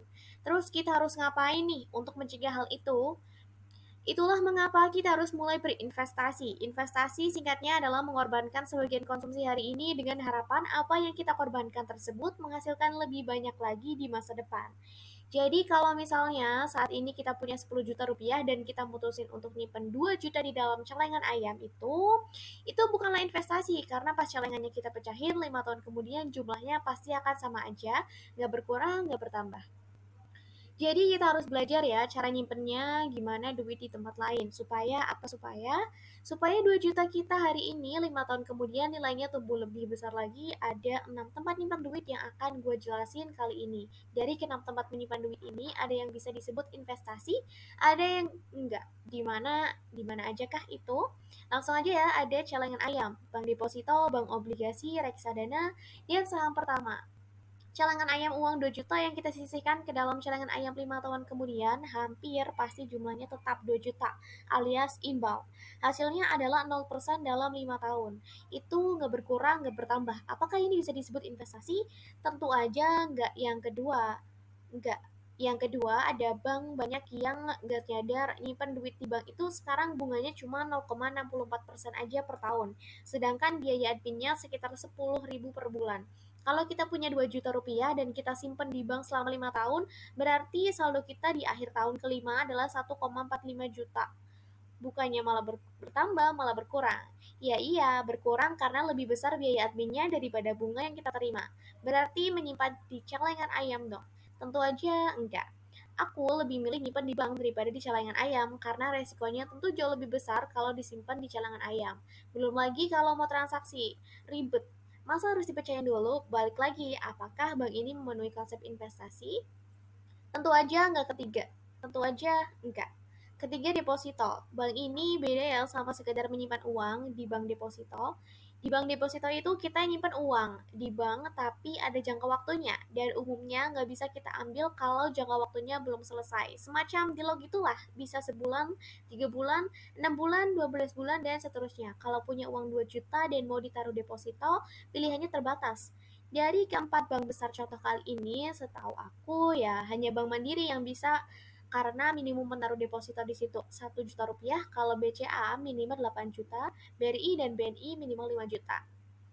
Oke, sekarang kita anggaplah boleh naruh deposito di bank mana aja deh dengan bunga deposito kita ambil paling tinggi yaitu 4%. Berarti uang 2 juta kita akan jadi 2,34 juta rupiah di akhir tahun kelima. Cara bacanya gini, kita punya 2 juta rupiah di awal, terus kita masukkan deposito ke bank dengan bunga 4% per tahun, berarti dalam setahun kita akan dapat bunga 80.000, tapi dipotong pajak dulu ya 20% dari yang kita dapat, berarti pajaknya 16.000 sehingga bunga bersihnya adalah 64.000. Jadinya saldo kita di akhir tahun pertama adalah 2.064.000. Lalu tahun kedua dimasukin lagi semua duitnya termasuk bunga dan jadilah 2,13 juta di akhir tahun kedua, dan seterusnya dan seterusnya. Sehingga dalam 5 tahun uang kita di deposito bertumbuh 17%. Apakah ini bisa disebut investasi? Bisa, karena duit kita bertumbuh jadi lebih banyak dibandingkan dengan duit kita 5 tahun yang lalu. Keempat, obligasi. Kalau sebelumnya kita minjemin duit ke bank dengan jangka waktu tertentu, lalu kita dapat bunga. Nah, kalau obligasi ini kita minjem uang ke negara atau perusahaan dengan jangka waktu tertentu, dan akhirnya sama kita akan dapat bunga. Juga biasanya lebih tinggi dari deposito sekitar 6% per tahun. Jadi kalau kita punya 2 juta lalu kita belikan obligasi dengan bunga per tahunnya adalah 6%, maka uang kita akan menjadi 2,6 juta rupiah, lebih besar sedikit daripada kita masukkan ke deposito. Sebab bunganya memang lebih besar. Obligasi ya dibanding deposito, dan pajaknya kalau obligasi itu hanya 10% dibandingkan deposito yang kena pajaknya 20%. Balik lagi, apakah ini bisa disebut sebagai investasi? Jawabannya yap, karena duit kita bertumbuh. Next, reksadana. Ini agak tricky ya, karena reksadana itu banyak bentuknya. Saking banyaknya, aku nggak pernah bikin beberapa video khusus untuk bahas reksadana ini. Reksadana ini singkatnya, kamu punya duit, manajer investasi punya kuasa, duit kamu akan mereka investasikan sesuai dengan keahlian mereka masing-masing. Nanti hasilnya akan dibagi ke kamu semuanya, terus si manajer investasi akan dapat fee karena lu pakai jasa mereka. Simpel ya. Berapa sih imbal hasil yang ditawarkan reksadana?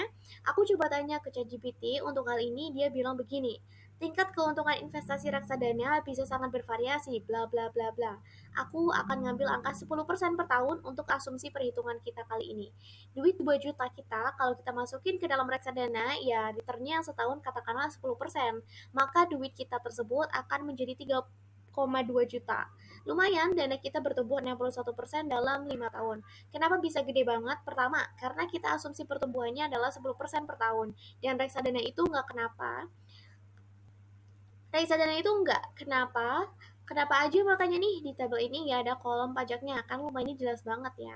Reksadana ini bisa dibilang sebagai instrumen investasi lanjut terakhir saham. Saham ini sejauh lebih kompleks lagi dari sebelumnya, tapi kalau kita pelajarin bener-bener sih nggak sesulit itu.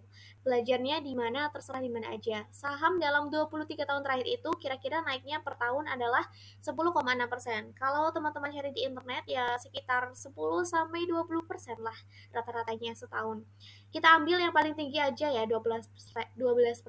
Jadi kalau kita punya 2 juta dan kita taruh di saham selama 5 tahun dan imbal hasil per tahunnya adalah 12%, maka uang 2 juta kita akan menjadi 3,5 juta rupiah. Lumayan juga, umumnya saham memang returnnya lebih besar daripada reksadana dalam jangka panjang. Dan kalau milih sahamnya bener, kalau nggak salah ya jangan berharap apa-apa. Oke, dengan ini jelas ya bahwa saham sangat bisa disebut investasi. Kita coba rangkum dari keenam tempat menyimpan duit ini yang bukan investasi adalah celengan ayam dan bank. Lalu 4 sisanya yaitu deposito, obligasi, reksadana, dan saham adalah investasi. Menariknya adalah kalau aku pribadi yang menganggap deposito sebagai investasi. Karena apa? Karena returnnya per tahunnya hampir mirip-mirip lah dengan target inflasi di Indonesia yang sekitar 2-4% per tahun. Jadi ya memang uang kita bertumbuh kalau ditaruh di deposito, tapi kebetulan harga barang-barang juga naiknya segituan. Juga dalam 5 tahun ke depan, tapi seenggaknya nggak rugi-rugi amat lah ya dibanding kita pegang uang cash aja atau ditaruh di celengan ayam. Terus kalau kamu mau invest di mana aja, berarti bank. Kalau gua dari keenam pilihan ini hanya invest di reksadana dan saham di obligasi. Enggak bang, saat ini sih enggak ya, karena masih pede bisa dapat return lebih besar dari 6% per tahun. Makanya dimaksimalkan di saham. Kalau reksadana, pakai buat nyimpen setengah dari dana darurat yang dipunyai. Oke, jadi gimana sih udah ngerti ya kenapa kita harus berinvestasi? Aku yakin investasi saham salah satunya pakai aplikasi dari Ajaib Sekuritas. Selain bisa beli saham lewat aplikasi di handphone, sekarang kalau diperhatiin websitenya Ajaib udah lebih nyaman untuk bisa beli lewat situ dan prosesnya mudah banget. Tinggal login aja ke ajaib.co.id lalu cari saham yang dimau. Terus beli, terus kalau lihat nih di atas sini ada fitur baru yang namanya stock ticker. Itulah sedikit penjelasan gua mengenai kenapa sih perlu berinvestasi dan apa sih pentingnya investasi itu.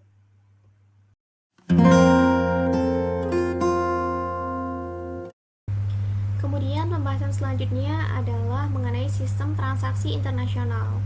Selanjutnya kita akan menjelajahi sistem transfer uang yang melibatkan Local Gross Settlement atau LLG, mekanisme Bank Indonesia Real Time Gross Settlement atau BIRTGS, dan proses transfer internasional.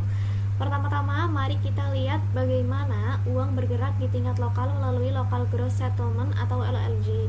LLG ini adalah suatu sistem pembayaran yang memungkinkan transfer dana antar bank dalam suatu negara. Nah, setiap bank memiliki rekening di bank sentral dan transaksi antar bank dihitung dan disetel secara bruto atau kasar pada akhir hari kerja.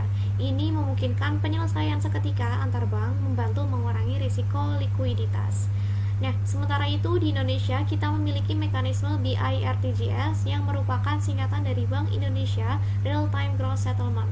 Ini adalah sistem pembayaran elektronik yang dioperasikan oleh Bank Indonesia. Dalam BIRTGS, setiap transaksi dihitung secara individu dan disetel secara real time, menjamin penyelesaian seketika.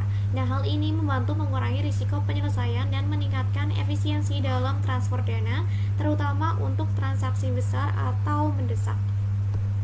Kemudian sistem transaksi internasional melibatkan sejumlah tahap dan pihak yang terlibat dalam perpindahan uang, barang, atau jasa antar negara. Nah, berikut adalah gambaran umum mengenai bagaimana sih sistem transaksi internasional berfungsi. Yang pertama, inisiasi transaksi, pelaku bisnis atau individu. Nah, si proses dimulai dengan pihak yang ingin melakukan transaksi internasional, baik itu penjualan barang, penyediaan jasa, atau transfer uang. Kemudian negosiasi dan penetapan syarat. Pihak-pihak yang terlibat, penjual dan pembeli, melakukan negosiasi mengenai harga, syarat pembayaran, dan ketentuan lainnya. Kemudian persetujuan syarat pembayaran. Setelah negosiasi, pihak-pihak yang terlibat ini harus menyetujui syarat-syarat pembayaran, termasuk mata uang yang digunakan, metode pembayaran, dan waktu pembayarannya seperti apa. Kemudian proses pesanan dan pemenuhan. Pesanan diproses dan barang jasa atau yang dipesan itu disiapkan untuk pengiriman. Kemudian pengaturan pengiriman barang atau jasa. Barang atau jasa dikemas, dilabeli dan diatur untuk pengiriman internasional. Dokumen yang diperlukan seperti faktur, daftar pengapalan, dan sertifikat asal juga harus disiapkan. Kemudian ada proses pembayaran. Pembayaran dilakukan sesuai dengan syarat-syarat yang telah disepakati. Ini dapat melibatkan berbagai instrumen keuangan seperti transfer bank, letter of credit, atau metode pembayaran internasional lainnya.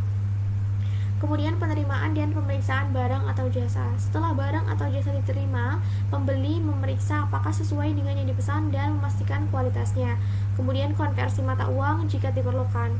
Jika transaksi melibatkan mata uang yang berbeda, bank atau lembaga keuangan dapat terlibat dalam konversi mata uang untuk memfasilitasi pembayaran. Kemudian ada pelaporan dan kepatuhan. Nah, setelah transaksi selesai, pelaporan kegiatan transaksi internasional diperlukan untuk mematuhi regulasi dan kewajiban pajak.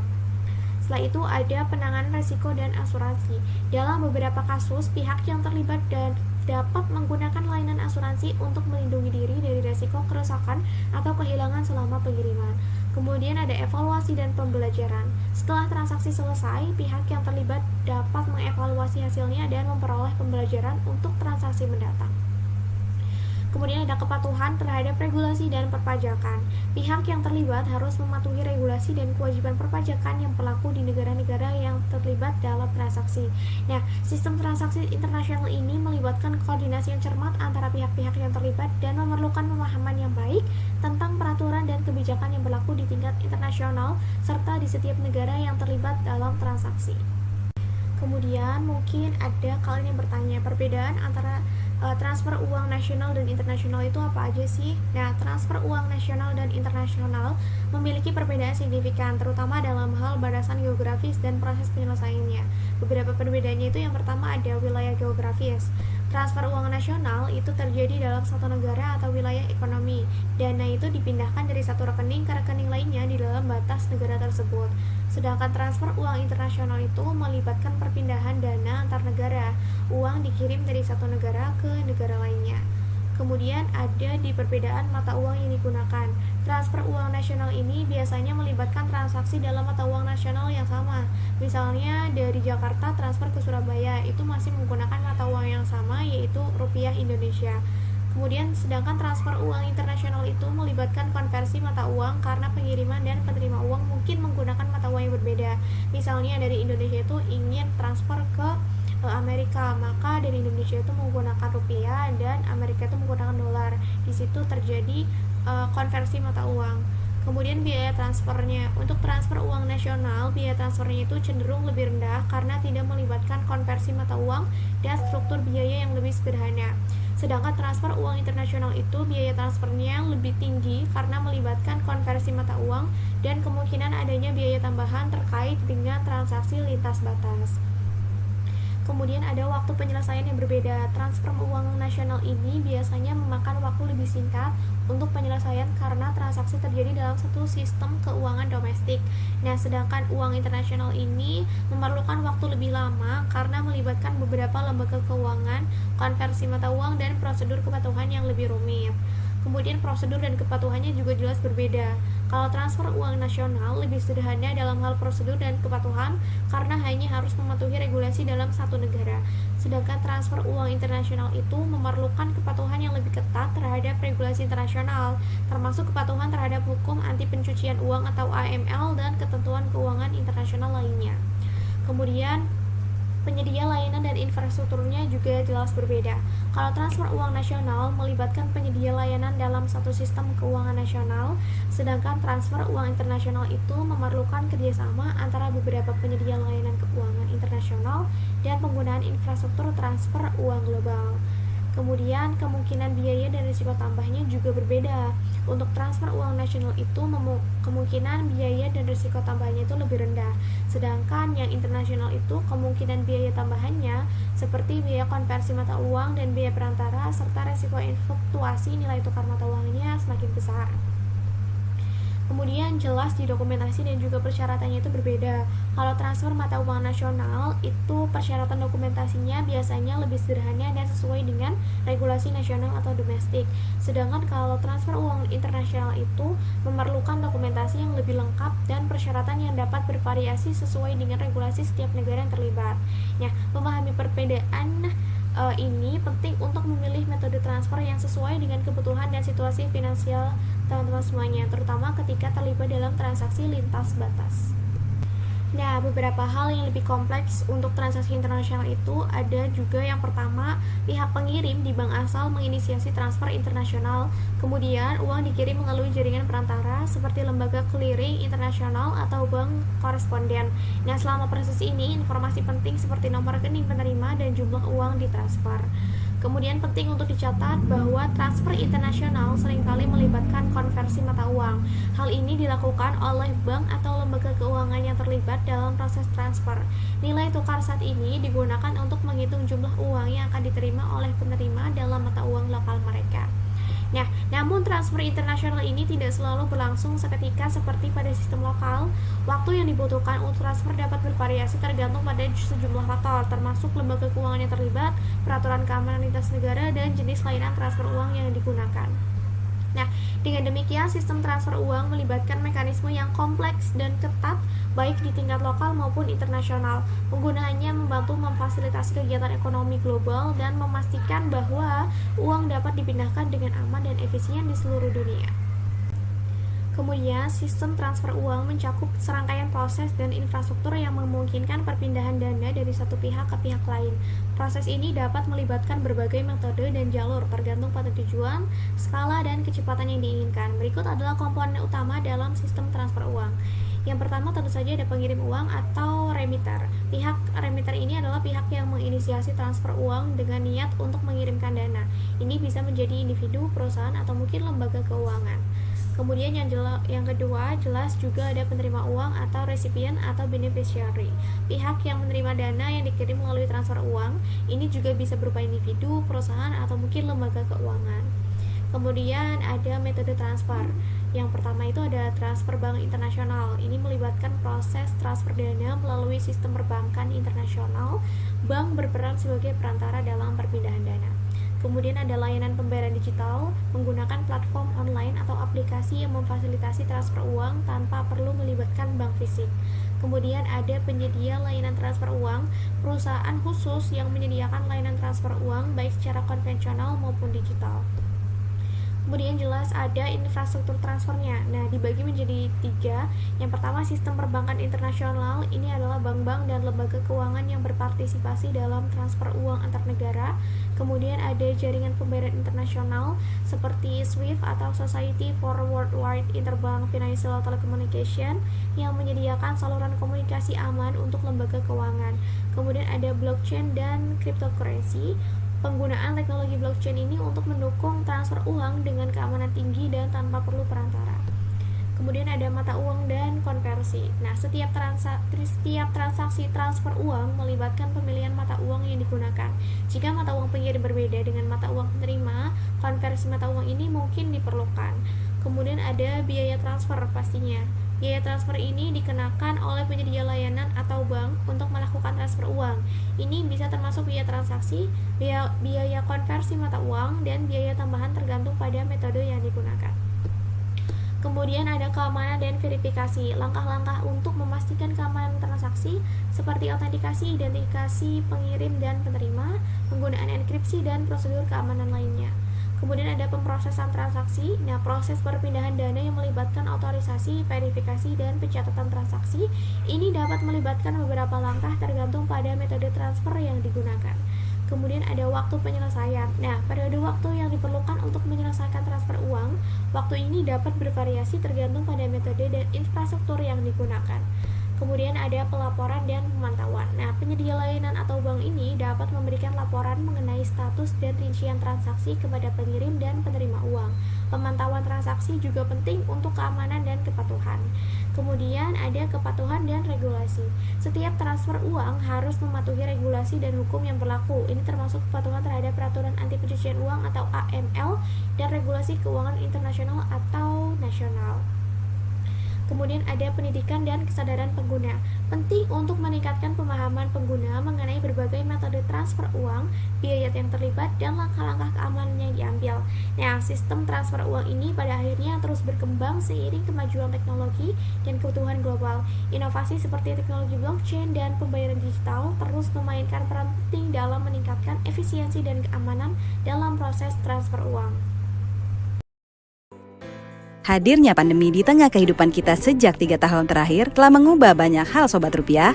Satu yang paling mendasar adalah perubahan cara berinteraksi melalui gawai atau tanpa tatap muka. Tak hanya itu, aktivitas harian yang cenderung meningkat dari tahun ke tahun menuntut masyarakat untuk beradaptasi dengan kecepatan waktu yang dinamis. Namun, bagaimana jika inovasi yang ada saat ini tak bisa mengimbangi kebutuhan manusia yang serba cepat? Berapa banyak waktu dan biaya yang terbuang jika kita tak beranjak dari sistem yang konvensional? Menjawab kebutuhan ini, Bank Indonesia bergerak cepat dengan terus melakukan serangkaian inovasi. Salah satunya melalui konektivitas sistem pembayaran lintas negara, mengingat aktivitas transaksi non-tunai yang meningkat pesat, khususnya transaksi menggunakan KRIS. Asosiasi Sistem Pembayaran Indonesia mencatat volume transaksi KRIS secara nasional baru mencapai 5 juta kali dengan nilai total transaksi 365 miliar rupiah pada Januari 2020. Angka ini terus meningkat pada bulan-bulan berikutnya hingga pada Agustus 2022 terdapat 91,7 juta kali transaksi KRIS dengan nilai total 9,66 triliun rupiah. Melihat perkembangan ini, Bank Indonesia berupaya memperluas penggunaan KRIS agar dapat digunakan sebagai alat pembayaran yang sah di negara-negara tetangga, atau yang dikenal dengan istilah QR cross border. Apalagi QR cross border dapat berperan penting dalam meningkatkan efisiensi transaksi, mendukung digitalisasi perdagangan dan investasi, serta menjaga stabilitas makroekonomi dengan memperluas penggunaan penyelesaian transaksi menggunakan mata uang lokal.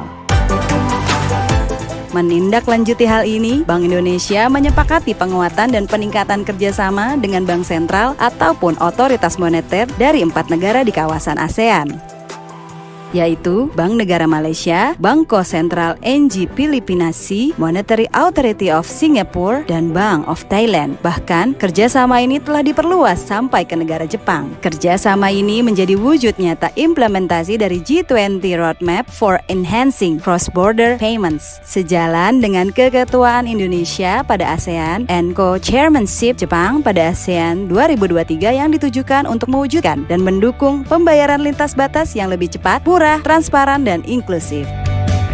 Kerjasama konektivitas pembayaran kawasan ini meliputi beberapa skema konektivitas sistem pembayaran, termasuk QR Code and Fast Payment. Apa saja cakupan dalam kerjasama konektivitas pembayaran kawasan tersebut? Pertama, mendukung dan memfasilitasi perdagangan serta investasi. Kedua, pendalaman pasar keuangan. Ketiga, remitansi. Keempat, pariwisata. Dan kelima, aktivitas ekonomi lintas batas lainnya. Inisiasi kerjasama ini secara khusus juga diharapkan dapat mendukung usaha mikro kecil dan menengah atau UMKM, terutama untuk mendorong penetrasi dan exposure UMKM di pasar global. Bayangkan sobat, besarnya potensi peningkatan perdagangan, investasi, remitansi, pariwisata, dan aktivitas ekonomi lintas batas lainnya yang dimungkinkan dengan tidak terbatasnya jarak dan waktu serta perbedaan mata uang lokal. Kedepan, langkah, upaya, dan kebijakan yang ditempuh Bank Indonesia tentunya tak berhenti di sana sobat. Bank Indonesia terus menginisiasi, memperkuat, dan memperluas kerjasama dengan berbagai mitra strategis internasional untuk menciptakan sistem pembayaran lintas batas yang lebih murah, cepat, transparan, dan inklusif karena Bank Indonesia ada di setiap makna Indonesia.